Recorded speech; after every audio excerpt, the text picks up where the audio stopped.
కుంభరాశి వాళ్ళకి ఆగస్టు మాసంలో 5 గ్రహాలు బాగా యోగిస్తున్నాయని చెప్పొచ్చండి. ముఖ్యంగా చెప్పాలి అంటే శుక్రబలము అనేటువంటిది ఆగస్టు 20వ తారీఖు తర్వాత ఉండట్లేదు.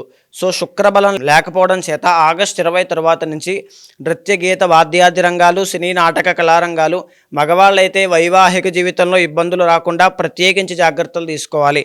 ఆడవాళ్ళైతే ఆరోగ్య సమస్యలు రాకుండా జాగ్రత్త తీసుకోవాలి. పంచమలో గురుగ్రహ సంచారం బాగా యోగిస్తోంది.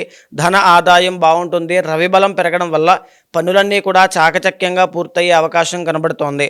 రుణ బాధలు ఏమైనా ఉంటే వాటి నుంచి బయటకు వచ్చే అవకాశం ప్రయత్నపూర్వకంగా మీకు జరుగుతుంది. మీ ప్రయత్న బలాన్ని ఇంకా పెంచండి. ఎక్కువగా ఆలోచించి మనసు పాడు చేసుకోవద్దు. 2వ స్థానంలో శని వక్రించడం వల్ల డైజెస్టివ్ ప్రాబ్లమ్స్ కానీ, ఆడవాళ్ళకి ఉమెన్ రిలేటెడ్ హెల్త్ ఇష్యూస్ కానీ వచ్చేటువంటి అవకాశం కనబడుతోంది. ఆ విషయంలో జాగ్రత్త పడండి. వాహన ప్రమాదము, అగ్ని ప్రమాదము, ఎలక్ట్రిక్ షాక్స్ ఇలాంటి విషయాల్లో చాలా కేర్ఫుల్గా ఆగస్టు మాసంలో ప్రత్యేకించి జాగ్రత్తలు తీసుకోవాలి.